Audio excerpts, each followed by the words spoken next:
Good evening, everyone, and welcome to Environmental Coffee House. It's Sandy Schoelles, which I have to move my name over, and Jennifer Hynes. Good evening, Jennifer. How are you? Oh, all the little last technical setups.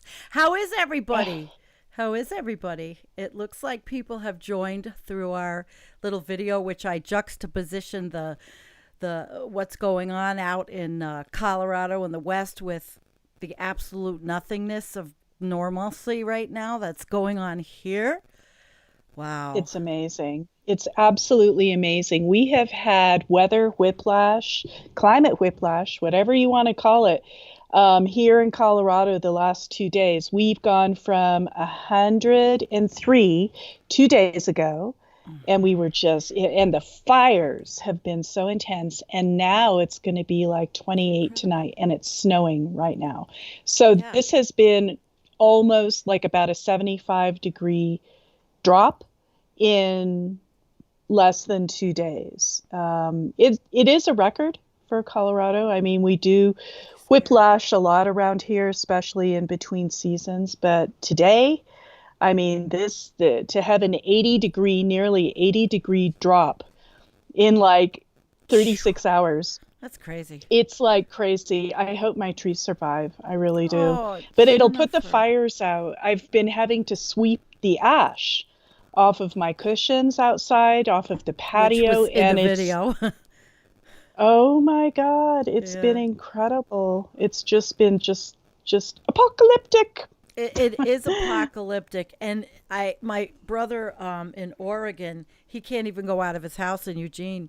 He said that it just is insane. And Diane Schaefer just joined the chat. She says greetings from Smoky, Oregon. Diane, I was just talking about my brother in Eugene who said he can't even go out. So, but Jennifer's in Colorado, so we've got articles, we've got things to talk about, and I'm going to hand it over to you, Jen. And I just am looking at the vid.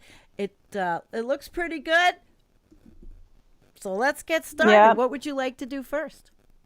Well, we can go ahead and I'm kind of getting caught up with you, Sandy, unfortunately. I'm trying to get to this Cameron Peaks fire, and it's full of like all this garbage. I'm just trying to get this garbage out of the way so I can talk to you. The Newsweek Not article. Really.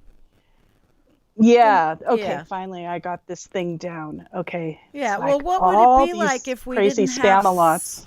Yeah, and if we didn't There have we some go. tough technical difficulties, what would it? It wouldn't be us.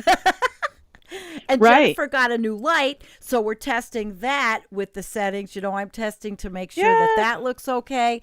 And maybe if you guys want to tell us if it's too bright or too not, I'm looking at it on my phone, but and then of course AT&T slowed me down because the quality wasn't good. It's like never ending. But anyway, that's not my. I'm not gonna do the Wi-Fi whine.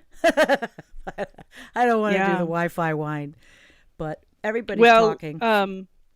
This latest fire in Colorado, the Cameron Peak fire.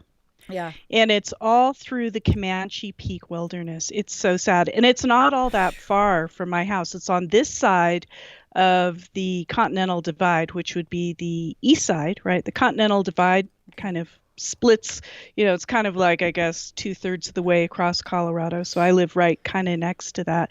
And this Cameron Peaks fire has burned 100,000 acres already. Now that's nothing to what's going on in California. I realize that. There's a lot more going on in California than there is in Colorado. But we can go through this Newsweek article. Yeah, it's going the main on. fact that it's going on. Yeah, sure. Why not? It's mainstream media, and there. I don't really love Newsweek, but go for it, Jen. It's your state. Right. So, yes. The Cameron Peaks fire has burned nearly 100,000 acres after nearly doubling in size over the weekend, which it did. It was just raining ash down around here. And oh my God, you should have seen the sun. It was just red. Evacuation orders are in place as more than 800 personnel work to control the blaze. The Cameron Peak fire is now burning 1,660 acres. So that's basically 100,000 acres and is only 4% contained. The fire started August 13th. Well, I guess it was a slow burner, but is not expected to be fully contained until October 31st. Well, it depends. I mean, if it gets full of snow, then, Yeah. Sorry, Sandy? No, I just didn't know if I was on the right paragraph. Oh, I'm just Sorry, kinda, Jennifer. that's okay. Yeah. Yeah, it says over the next 12 hours, the wind direction will change to the northeast, which will stall the spread of the fire to the east. And precipitation will diminish the fire behavior overnight. So I think this thing is probably gonna, if it's snowing like this up there, I'm sure it's gonna be put out. You know, thank God for cold weather and snow. Yeah, I couldn't believe A winter I found storm footage. a winter storm is forecast in the next 24 hours. We're in it right now, with 6 to 12 inches of snow expected. So imagine going from 103-degree weather the day before yesterday, and now there's going to be 6 to 12 inches of snow. That's kind of crazy, right? Jen, it's weather whiplash to the max, and it's the dystopian future that's here. I keep saying that to everybody now, even my family. We're living it. Yeah. So that's pretty much it. But if you look at that map there, Sandy, that map's pretty interesting. You can see that map, the black part is where it's all burned. And then the evacuation areas are the red parts. Are you seeing wait, which map?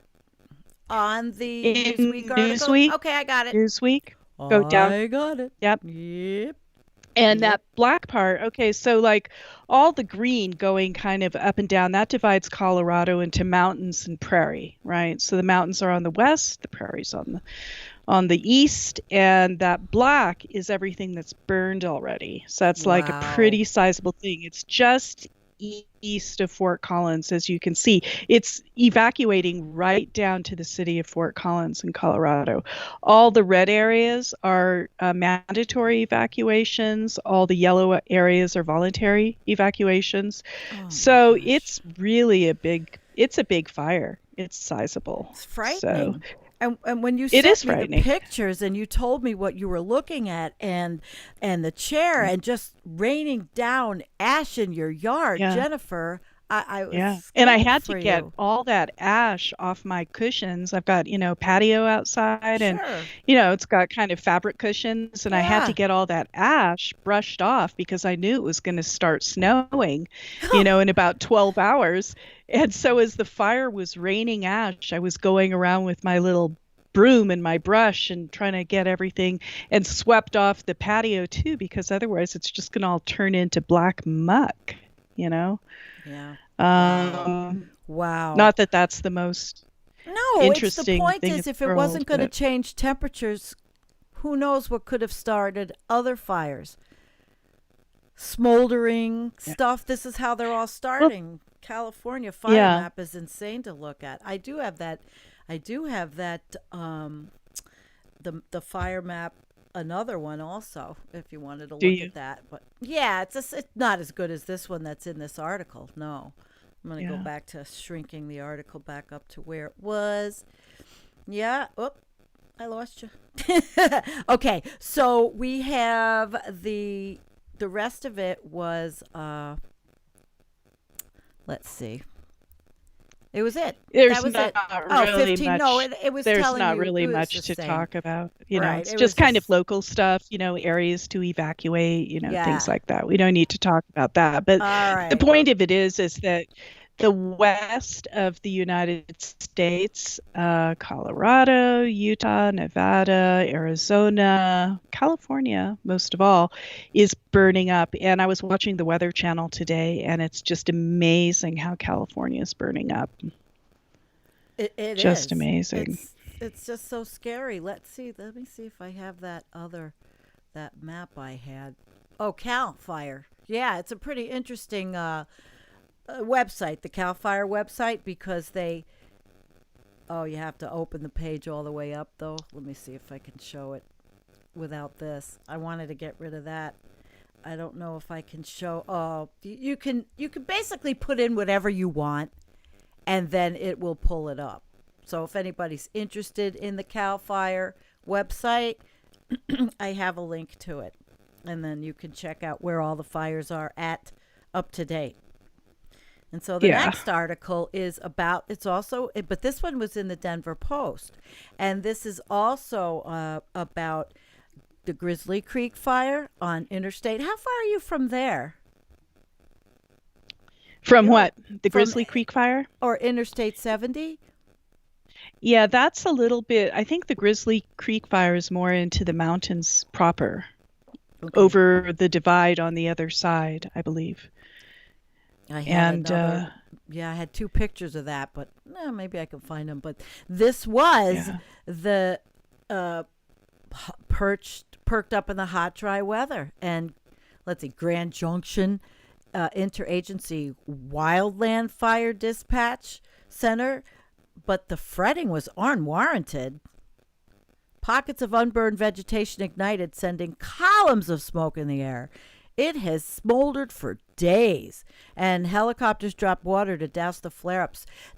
Do you? And then, of course, they go on in the Denver Post to talk about the cold front moving in. Jennifer, do you ever Mhm. get frightened of a fire that I don't coming? personally, Okay. because I live enough. I mean, personally, for my own mortal safety, I don't, because I don't live in the mountains, but a lot of people do. My cousin lives at, I think, 9,500 feet, and her house borders state forest, and she's in the forest, and a very dry Oh, forest, has not she had to that far from evacuate? me, like 30 miles, Oh 20 miles from my me. God. So that's dangerous up there. If you live in the forest, you really, anyone who lives in the woods in Colorado knows you take your risk. It's Yeah. beautiful, Seems like you you know. take your risk no matter where you are in the West anymore. There's fires in Washington. What was they we saw that whole town was destroyed.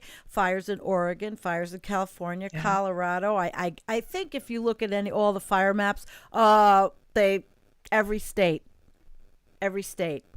And I don't remember all this. Yeah. And it's the theme of this show tonight, guys. It's fire and ice, right? Yeah, fire and So ice. it's like, I mean, Denver, Colorado right now, as we speak, is a perfect example of fire and ice, and it's happening in such a short period of time.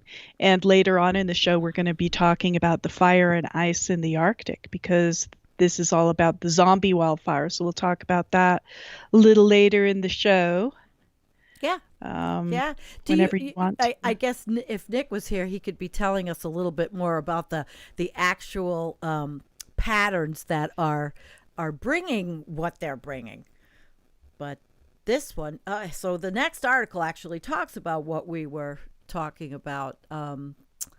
The and they talked to a climatologist that said if you asked assistant state climatologist Becky Bollinger a few weeks ago if the Front Range would see snow this September, she would have explained just how unlikely that was. It's truly something I've never seen, she said. And she called it the upcoming roller coaster forecast. A winter storm watch, gosh, 24 hours after the state hit that ridiculous crazy. And so here's the Colorado Climate Center. I do have Twitter up. So, Jennifer, anything you want me to try to pull up, I'll pull it up. Okay. Yeah, this is the Colorado Climate Center. And this is also Twitter, but that's in that article.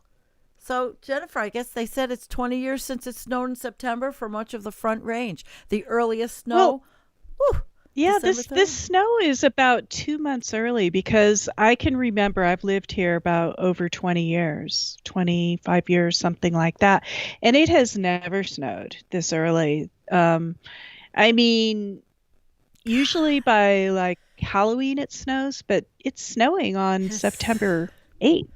Yeah. Ooh. And that's, all of this is indicative of abrupt climate change. You would think, well, how can abrupt climate change, which, should have to do with global warming, how would that make it snow? Because as the Arctic melts and as the jet stream gets longer and more elongated, and because it's nearly vertical, it's not like a little ruffle, around the Arctic Circle anymore. It's like all very distended. You can go if the jet stream moves over, and then all of a sudden you're in the cold drip Right. of the jet stream. That quickly, it can move over. So, I mean, it is what it is. It's Oh still kind of gosh, scary. that I never want to say that, right? It's something now I Uh, think about because what's his name said it. We don't want to even oh, mention his name. We don't have to no. mention his name on this one. He Uh-uh. who cannot be named. Yeah, he who cannot be named tonight. Like, I just can't handle it anymore. Right. No, he who cannot be named. So actually, Jen, should we let's move over because we've got this one Yeah. on the Mojave Desert Fire that was in August that everybody talked about, but we didn't really talk about this too much on the channel yet. Right. The Joshua Tree Forest. Do you want to take this one? Yeah, absolutely, This I one do. broke my This heart. happened on this article was actually written 2 days ago, September 6th. Yep. So, um, came out in the LA Times. Yeah. And We're doing I love Joshua mainstream Tree. media. I'm originally from California, and I Oh. absolutely love Joshua Tree. I used to go there all the time. So Joshua Tree, this big fire, burned out the heart of Joshua Tree. It's really sad. The first day of California's lightning siege. I don't know if you remember, but there were like 11,000 lightning strikes within a very Yeah. small amount of time. You know. Yeah. And so the first day of California's lightning siege, thunderstorms rolled across the Mojave National Preserve, slicing the afternoon sky with dry strikes. Not good, especially in the That's desert, scary. right? Have a lot of dry Yeah. lightning strikes. Scary stuff. Smoke rose from the top of Sema Dome, is that it? Chima Dome, making the start of a wildfire that would ravage the heart of one of the world's largest Joshua tree forests. Now, Joshua trees are these crazy Dr. Seuss looking desert trees, and they're very slow growing. Hmm. And, like all things in the desert, they're very fragile.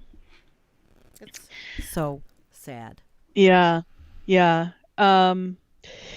A drive down Chima Road that only weeks ago was a trip through a magical landscape is now a tour of the world's biggest Joshua tree graveyard. So it Oh burned all my these God. Joshua trees to death, and they're crazy looking. Do you have that picture, Sandy, of the Joshua trees so the people can see it? The one that's at the Yes. top of the article? This one or this one? The blue one? We have the The blackened yeah, one. all the I don't Oh, the know. guy, the one, this one, the whole place being just, Yeah, it's the whole thing decimated. is just toasted, Yeah. just so people can see what the Joshua trees look like. Now, all those Joshua trees are most likely dead, and that whole area that he's walking through, it's Mm-hmm. all just ashes.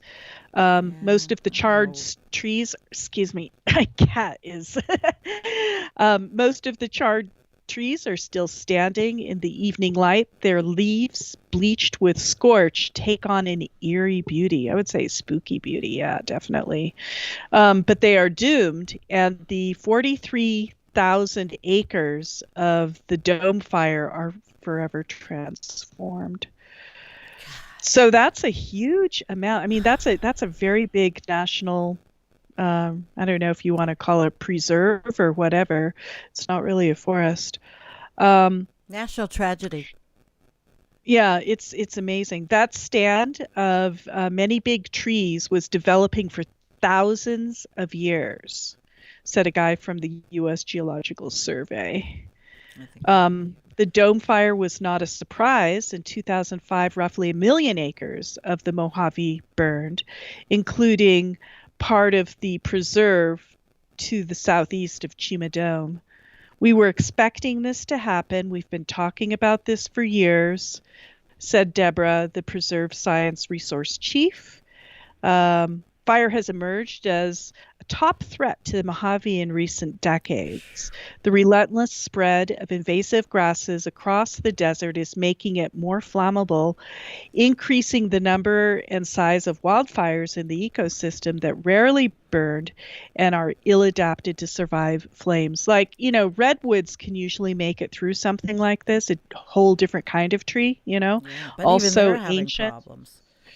Even they're having problems, but these poor little desert Yeah. Joshua forest, it's just toasted. So I don't know if you want me to continue. It's kind of you get We're the. getting sad over this one. It's just it feels I it's know. making everybody. We're It's all kind of sad. gloomy tonight, but it's just this. I know. This is I mean, we could talk about all the other countries, and we're not tonight. We're talking about our the United States, and I'm sure there's a lot going on, but it's just near and dear. We have so many people that we worry about that live in California and live in all the Utah, all these states, and I was worried about Jennifer and what she's breathing and my family and all of you out there with us. I see we have a pretty good chat going on, and Torstein is here and Kent's here. So it's cool. Osama. Everybody's with us, Trish. So I had the Cal Fire one, but if you want, Jen, we can sort of leave the West Coast and we can talk about actually, here we go. We're leaving America. We're going to talk about the Arctic fires. We can do the Moscow Times article. Because unfortunately, really that one didn't come across in Messenger. I've checked several times. I don't see it. Well, then, what I'm going to do is while you talk, I'm going to send it to you. Okie doke. It's a pretty good one. That sounds good. Yep. I can talk about the zombie fires. I think that's pretty interesting. Zombie fires. Yeah. Actually, this article's not cooperating with me. The one from Live Science is not cooperating. Oh, just love all these technical differences. Well, it's like it's not scrolling. It only wants to bring up ads. And it's making it very difficult.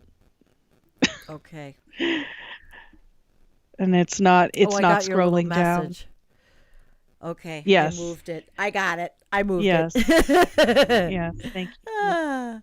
I'm learning. Yeah, Sandy's iPhone and the radio frequency of her either microphone or headset, it's something like not compatible. No, so if I move that close when I comment, I can't do it. So I'm not going to do it. I was wondering what the heck that was when I was listening to playbacks.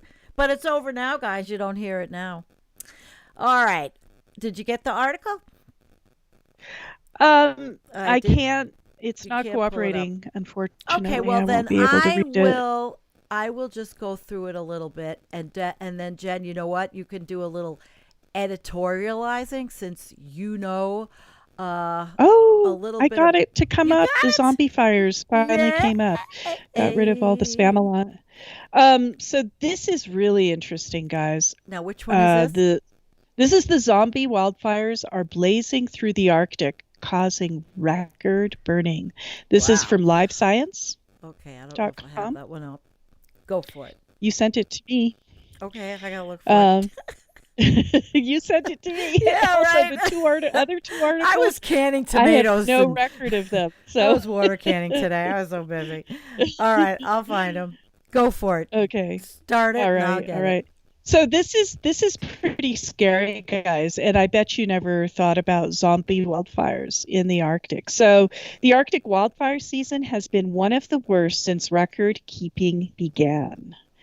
Zombie wildfires were smoldering beneath the Arctic ice all winter, suddenly flared to life this summer when the snow and ice above it melted, new monitoring data reveals. And this year has been the worst for Arctic wildfires on record since reliable monitoring began 17 years ago. Arctic fires this summer released as much carbon in the first half of July than the nation the size of Cuba or Tunisia does in a Wow. year. I It's can't find this one. wiping out that carbon Wow. budget, not that there is one. That's according to monitoring by the Copernicus Atmosphere Monitoring Service, the European Union's Earth Monitoring Organization. More than 100 fires have burned across the Arctic since early June, according to Copernicus. Obviously, it's concerning. Copernicus senior scientist Mark Parrington told the BBC, "We hadn't expected to see these levels of wildfires yet." Mm. Zombie fires are tracked by Copernicus. Were likely smoldering beneath the ice and snow in the carbon-rich peat of the Arctic tundra. When the ice and snow melt, these hotspots can ignite new wildfires in the vegetation above. The destruction Wow. of peat by fire is so troubling for so many reasons, said Dorothy Petit, a senior research scientist at NASA's Goddard Institute for Space Studies in New York. She told the Earth Observatory, as the fires burn off the top layers of peat, the permafrost depth may deepen, further oxidizing the underlying peat. So it just like it burns down into the peat, and the peat is deep, unfortunately. Wow. And it just, once it starts, it can get covered over with snow or ice, kind of like a hulu or whatever you call those things, when you have those pig roasts. I hate to say stuff, but you know how when you bury things, the fire can smolder underneath. Yeah. I found this article, but I'm having problem opening the thing. I know, it's uncooperative. Oh, everything's like I'll just just continue kaplooey. on. Okay. Yeah. The fires then release carbon and methane from peat, and this, guys, is exactly what we've been talking about all these months. Both greenhouse gases that further contribute to the warming of the planet. But the zombie fires aren't the only cause for the rough wildfire season. Lightning strikes and human behavior also cause conflagrations. Parrington and his colleagues have previously tackled the vicious wildfire season of 2019, but were surprised at how the fires intensified this year over the course of July, Parrington told Earth Observatory. Mm. Siberia wasn't the only wildfire hotspot in the Arctic this summer. Northern Alberta, Canada, has also been particularly impacted. The Chuck Egg Fire in northern Alberta, for example, burned more than 1,300 square miles. Wow. Wow. And Oh took my, we're 3 doing a lot months of to wows contain. tonight. I mean, because it is wow. I mean, that's just Oh, like big. That was 350,000 hectares, which it's hard to relate to a it's hectare. But 1,350 square miles, that's like crazy. It took 3 months to contain that. And we hardly even heard about it, you know. Probably the people in Alberta did. The yeah. Arctic fire Kent season knows runs about from it. May to October, so it should be ending soon, with the worst fires usually occurring between July and August. 2019 fire season broke records for the number of fires and carbon released. With Copernicus reporting in June alone, the fires released 50 megatons of carbon dioxide. Yay, team! Oh, jeez. Team. That's just scary. That's just scary. 2020 fires are already outpacing the 2019 conflagrations. All told, Copernicus estimates that between January and August, the fires released 244 megatons of carbon.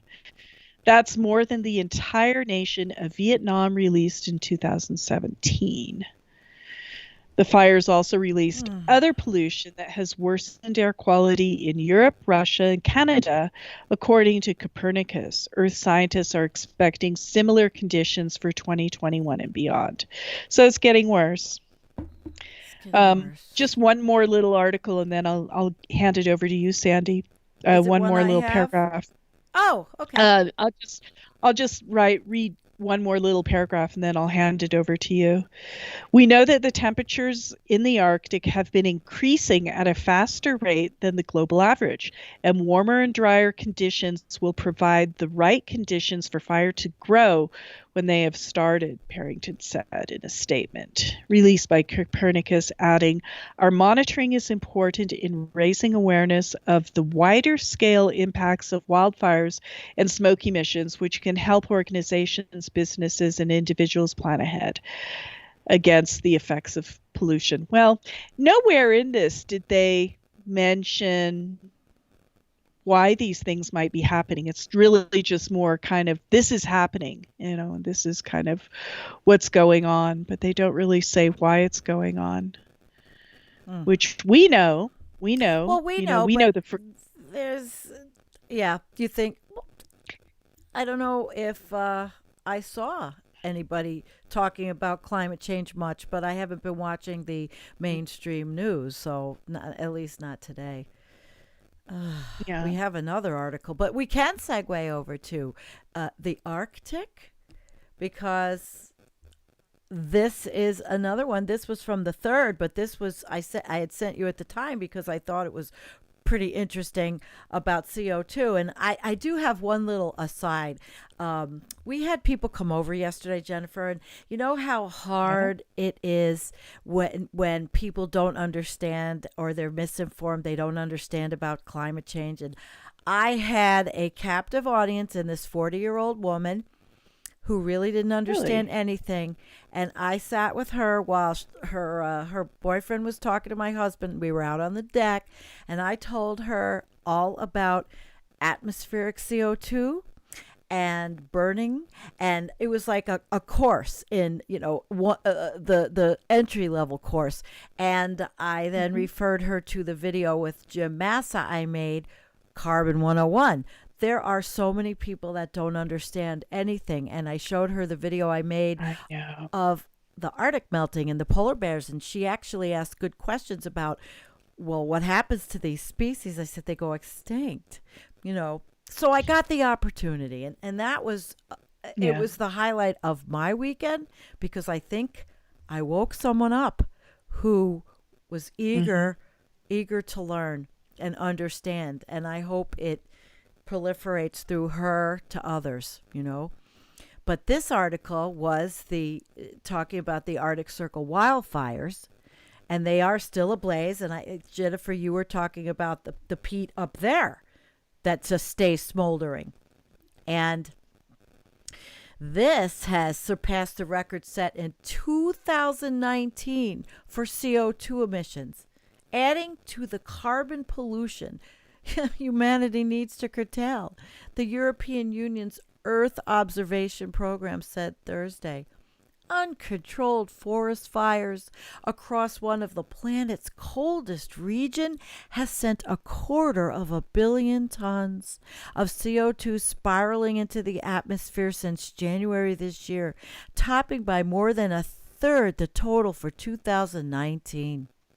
The Arctic Circle includes those latitudes upwards of 66 degrees north. Almost all those fires are in Russia.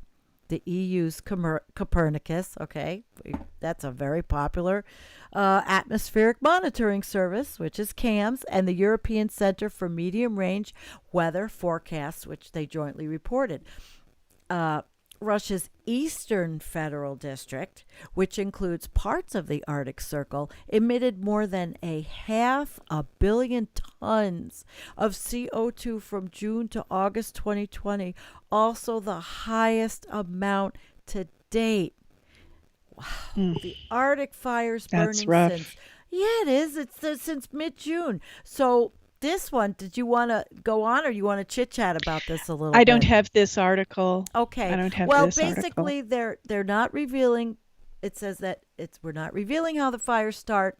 This was the satellite images, but they also call them zombie fires that smolder through the winter and then reignite. And he was talking about the freakishly warm weather across the large swaths of swaths of Siberia since January, combined with the low soil moisture, likely consequences of global warming. They fueled the flames. So it goes on to talk about the Arctic warming fast, and we talk about this. And worldwide CO2 emissions from fires have averaged about 7 billion tons a year since 2000, and were even higher in the 90s, according to Copernicus. Of course, they were higher in the 90s. We didn't have the sophisticated crap taking out of converters that we have now. So we just made more stuff and cleaned it up a little, right, Jennifer? Yeah. So the rest of this just goes up to they're just talking about how much and the cohesive global response that is needed. And by the way, the chat had been talking about Extinction Rebellion, and I just want to say, and I don't know what one of our Human had said something about, I don't know if ECH, if we're into that. I don't understand it, Human, but Extinction Rebellion did the most awesome protest. They all were dancing, and I shared it all over Twitter. They were in London, I believe it was London, and they were all dancing. They've been doing pretty much a week full of all kinds of different genres of protest, and Roger Hallam got arrested. I think they arrested him before this started. But this is how we got to get this going. I think they have it. They think they have the right idea. We've talked about it before. Yeah. Extinction Rebellion. So, and Vegematics here, he says he's part of the Canuckistan Resistance Front because he's Canadian. So, Jen, about the CO2 now. So, you think there's any hope to get, not hope, wrong word, just to at least, you think Peter's a pipe dream with the carbon stuff? Is it just something to keep him busy because he's a scientist and he has to try to advocate for something to clean us up? Well, there's that fine line of, having something to work on and having a project. So, action is the antidote to despair and all Perfect. That. But I mean, I don't see humanity making a giant collective evolutionary leap. I mean, it's possible. We might be able to do it. I mean, let's not shut down the possibility and keep that open. But I mean, if it was just CO2, that would be one thing, but it's on so many different measures. And, this is just another really sad conversation, but CO2 is just a symptom of our overall civilization. And it's not, CO2 is not the only product that we produce. And unfortunately, you've gotten me onto a gloomy sort of topic here, but we can talk about the action that XR's doing. I think it's fabulous. If anybody wants to dance in the streets, I'm in. I'll go dance in the streets as a means of protest. Absolutely. I might break myself and not be able to walk for a few days, but it was really inspiring. It brought me up. I wish I had the video. But I do want to keep talking about the gloomy topic, though. Just because it's gloomy doesn't mean we should talk about it. I don't want to talk about dancing in the street. It's just not my thing. I guess I'm too old and too staid, but dancing in the street is not going to do it for me. It'll never happen for me either, Jen. Yeah. But, that being said, because I'm going back to the gloomy topic here, just because taking the CO2 out of the atmosphere won't necessarily save us doesn't mean we shouldn't do it, right? Because, I mean, there is way, way, way, way too much, not just CO2, but all sorts of greenhouse gases in the atmosphere. And if they can develop Peter says they've developed a technique to turn the CO2 in the atmosphere into kind of a limestone product, and either put it in the earth or make things out of it. But I mean, it's not a proven technology at this time. It's never been done for scale. We're at the 11th hour and then some into this climate catastrophe. Yeah. And there's just, I mean, it's like trying to ramp up a whole nother, you know, at such scale. And it's not that easy, P.S., to take the CO2 out of the atmosphere, because we've got 400 XX parts per million, right? So that means you have to go through a million molecules to find 400, and you have to find those 400 molecules and filter them out, and do that at scale, to the tune of gigatons. It's a pretty far-reaching proposition. Daunting. It is daunting. Daunting. But then there's those people that think that they can do everything with technology, and I don't see it stopping. I don't see how we're going to stop it. I just think we're going to spiral on ahead like we always do, and be here till we're not. Oh, I like your light. I'm changing it a little bit. So I've got this new light, guys, and I can change my color by pushing the little dial on my really phone, cool. You see?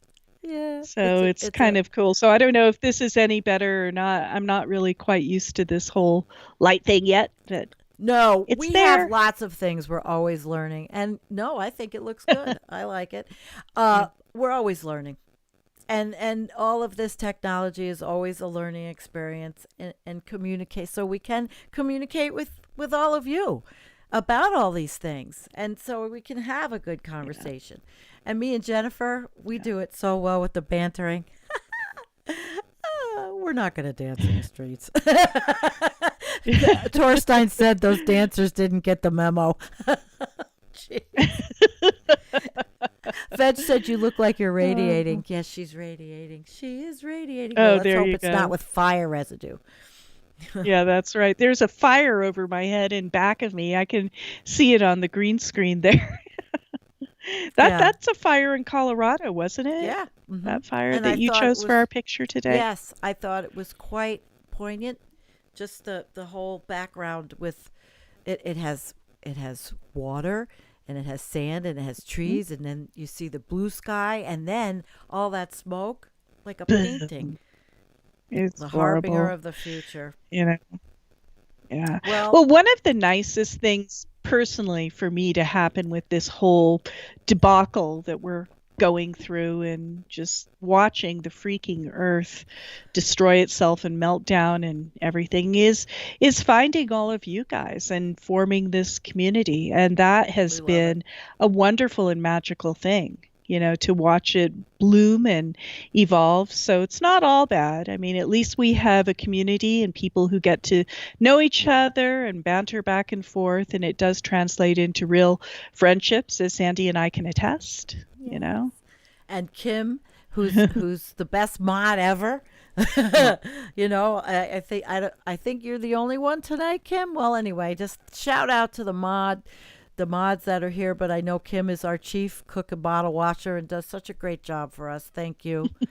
Thank you. I think we're feeling a little nostalgia tonight for all of everybody that's here. We have a great crowd, and we know ultimately the score, and it's very hard to it's very hard, even though we're going to keep going and all these things are going to be developed and all.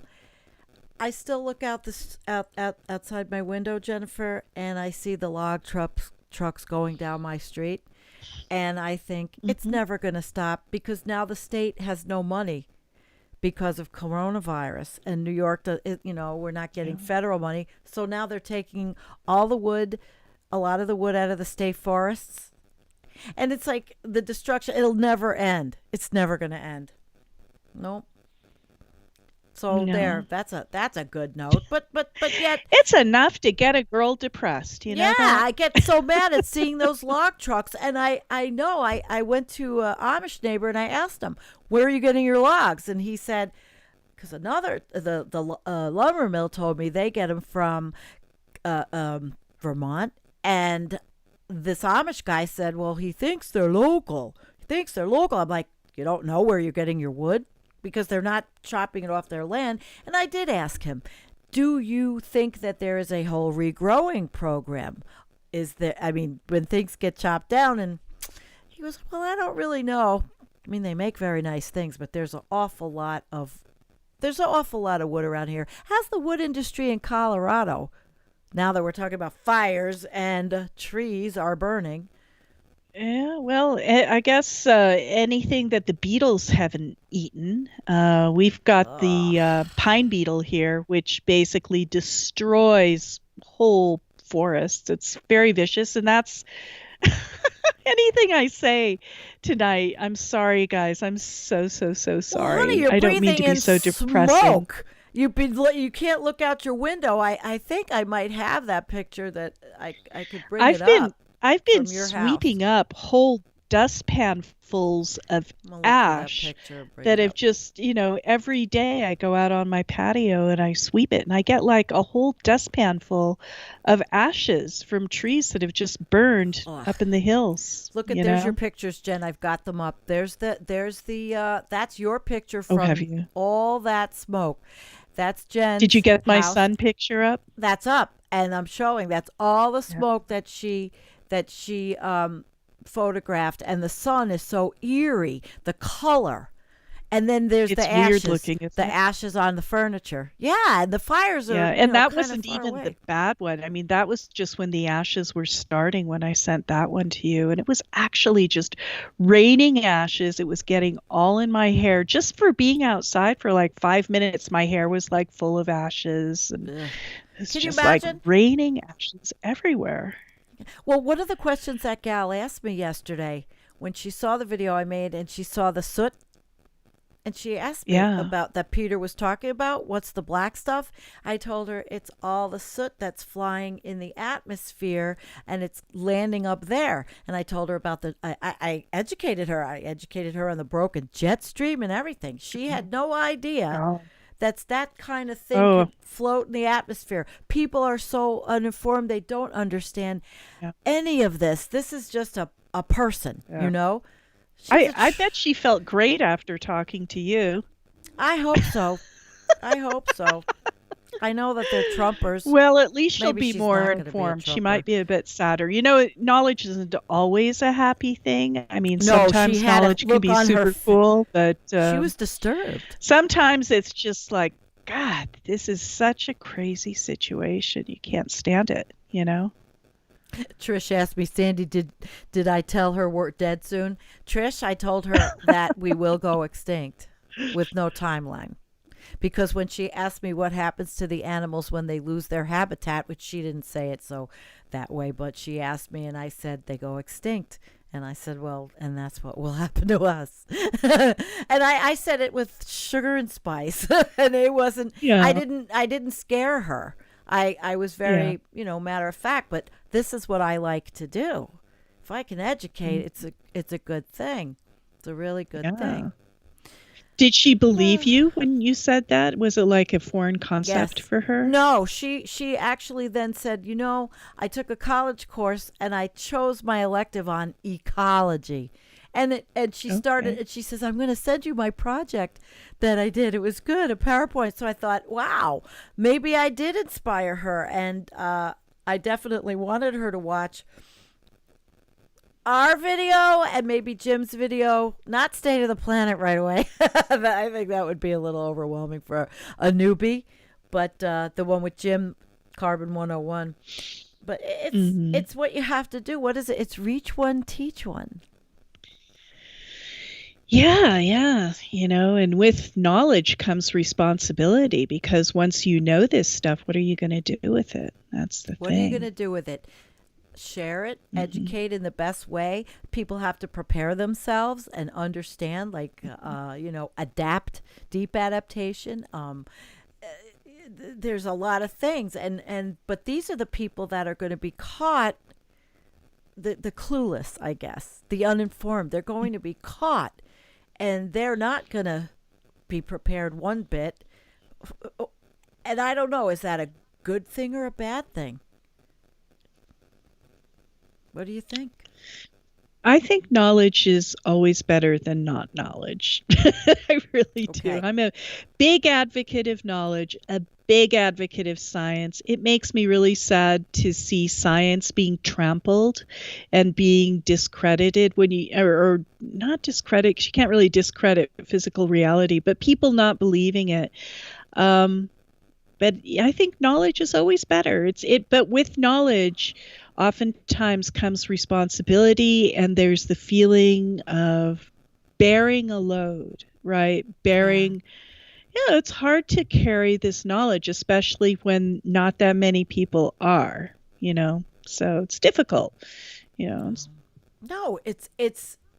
Oh, Mike Bunch is here. Hey, Mike Bunch, welcome. Long time no see. Yeah, it is. It's just overwhelming to me, and I think of this gal, and then I multiply her exponentially because really, it is an exponential amount of people that understand Yeah. nothing and nothing. Yeah. But If I feel strongly about anything, it is please consider your actions before you procreate. Do not become a breeder. Do not become a breeder because you feel that that your mother was a breeder, so you should be a breeder. Just say no. I really feel very strongly. I mean, I feel strong. I usually don't talk about overpopulation, but for so many reasons, we do. It's just not a good idea to bring new children into the world. And if you're considering bringing new children into the world through your own body, then at least become as informed as you can, so you know what the deal is and what you're going to subject them to. My almost 32-year-old is not a breeder, as she told me, as everybody knows, because she said that to me at 16, has actually sold her house, and they wanted to move to California, but I don't know if that's going to happen now. I think she's starting to rethink those plans, and I said, leave, go to another country when we can, when they let us out. We can't even go to Canada. So yeah. I mean, California, geez, California was great like 40 years ago or something, but man, my brother's it's a tough place to live. Her. I mean, it's so populated. Well, she said she's liking the beach, and I said, well, you know what's going to happen in the future. Don't buy anything on the beach. Go down to Mexico and lay on the beach. Work on your laptop. And they can work, I think they can work wherever. So we'll see what happens with her. But it's just, she's 32. I can't, I think she knows based on what I do, but I can't imagine being 32 right now. I can't imagine being Antonio he's just turned 28 today. Oh, it's Antonio's birthday today, everybody. Happy birthday, Antonio. Yeah, I don't know if he's watching, but I'll do the applause thing anyway. Yay, happy birthday. I think he turned 28. Wow. 28. Yeah. Wow. He's an old soul. Yes, he is an old soul. We love Antonio. Yes. Hi, Roz is here with us. You're up late from the UK. Absolutely. Thank you for joining. We have a really good crowd. Hey, do you guys have any questions or anything you'd like us to cover? Because we're going on an hour, and it went really fast tonight. Wow. What a nice conversation, Jen. It went fast, and there's just so much going on and so much out there. Wow. What do you think, guys? We'll just put up a few. Mike says move to Mexico. Not expensive. Dale Wolver's with us. Happy birthday. Oh, it's Dale's birthday, too. Happy birthday, Dale. Wow, this is cool. Happy birthday. And Captain Nemo says, happy birthday, Antonio. We'll have to make him watch if he couldn't watch tonight because Yeah. he might be shopping. Trish asked a good question. When are the grocery What? shelves emptying? Now, when are they emptying? And I'm going to tell you what, they're starting to around here a little bit in these the rural places I go. A little. I went into one store today and they really didn't have a whole lot. And these little stores are closing, so I don't know what the big grocery store. What does Yeah. it look like around you, Jen? That was a good question. Well, for you, when the coronavirus started, I guess probably in March, all of a sudden, and just like probably most other places in the US, there was no toilet paper to be found, or paper towels or paper products. It's like, really? Why is everybody buying toilet paper? But that's what they bought, and it took months to get the toilet paper. Finally, I can go to the store and buy toilet paper, but you notice these weird little shortages. Things are not flowing as well as they used to. Now, we still have lots of food on the shelves. The food is there. It might not be exactly what you want. You might not get the whole thing of what you're used to, as we have our 30 different brands that we choose from or whatever. But I don't know when, Trish, to answer your question, I don't know. But I know for myself what I ended up doing, because I have a deep set fear inside my psyche, and one thing I don't want to do is starve.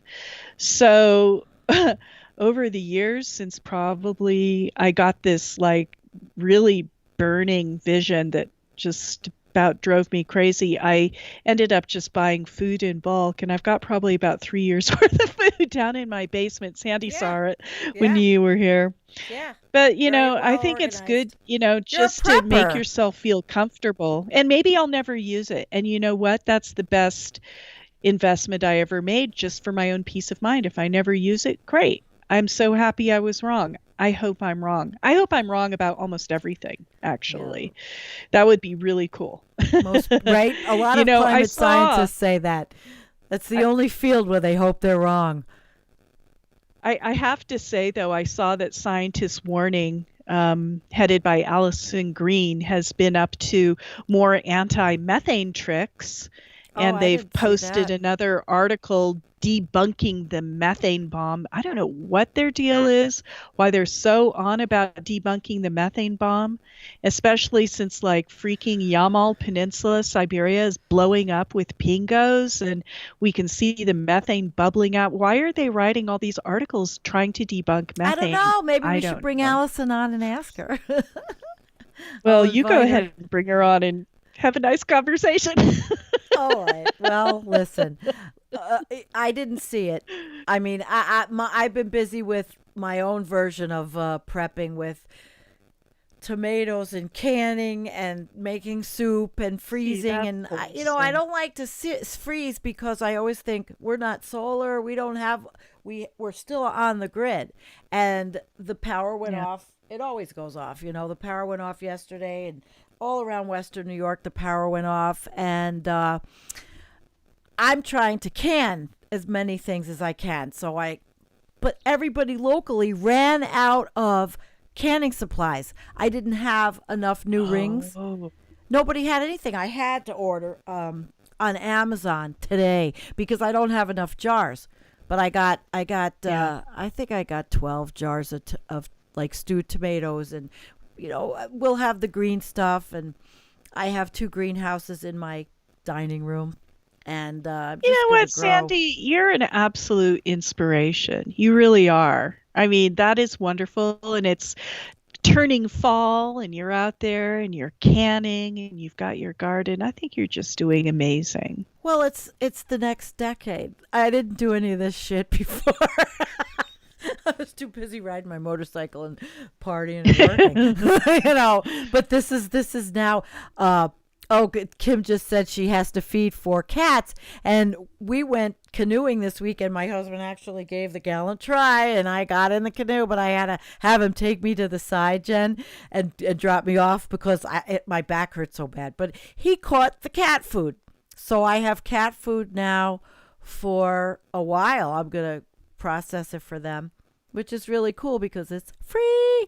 And cats eat, I have 5 rescues, so that's cool.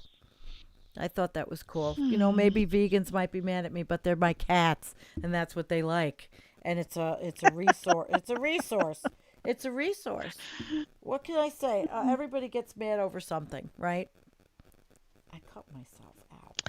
I just think we're all lucky to be here when we are, and we're lucky to be alive right now where we can still see the earth in its beauty, because the earth is so gorgeous and Mother Nature is just so resilient and such a glory. And I think that we should all just be grateful, really. And I don't mean to be Pollyanna here, but just be grateful to be here now and be able to have the lovely lives that we're all having right now and enjoy them. Oh, believe me, I know I'm blessed. I know I'm lucky, even though sometimes I certainly don't feel it because the system has oppressed me and come against me. And it's not something I'm going to go into right now, but I'm still trying to see all the positive, and that's another reason why I'm trying to save food from growing it all, because I can't afford the food that is so expensive in the big grocery stores. Holy crap. So, yeah. Mm-hmm. I look like I have no problem with food. I definitely have the quarantine 19, maybe times 2. Oh my gosh, I'm getting punchy, but it's been good. We've been on for 1 hour and 6 minutes, and people are talking about pets. They have a carbon footprint. Yes, they do, but these are rescues, so it's not like I bred them or brought them into the world. Hey, Void! Our friend Drew is here. Welcome to the Environmental Tea Room. He wants me to drink tea. But I explained to him that he doesn't have to worry so much. I drink a very low acid, high antioxidant, low caffeine, designer coffee. And if I have to give that up, I'll give it up. That still comes in the mail. You have anything like that, Jen, that you just really like and you have to get the old-fashioned? Oh, yeah. Not the old-fashioned, the new-fashioned in the mail way? I feel guilty as hell when the UPS truck comes. Oh, really? Well, I'm a big coffee drinker. I drink about a whole pot a day, 12-cup pot. Just keeps me going. Full caffeine? Keep me from going to sleep. Ooh, yeah. You're lucky it doesn't. Oh, yeah. Good for you. Yeah. Not me. I can't do it. I can't do the full caffeine. You think I talk now? My secretary at the job never used to let me drink caffeine, Jennifer. Sandra's not allowed to drink caffeine. Oh, my God. Vegematics said coffee's his lifeblood. Well, this is cool, guys. We've got 95 altogether of you, and it's really wonderful. It's amazing. Yeah, it's amazing. Great. We have such a good group tonight. Thank you, everybody, for coming. And I'm sorry, very sorry to each one of you if I've depressed you with my Debbie Downer sort of attitude.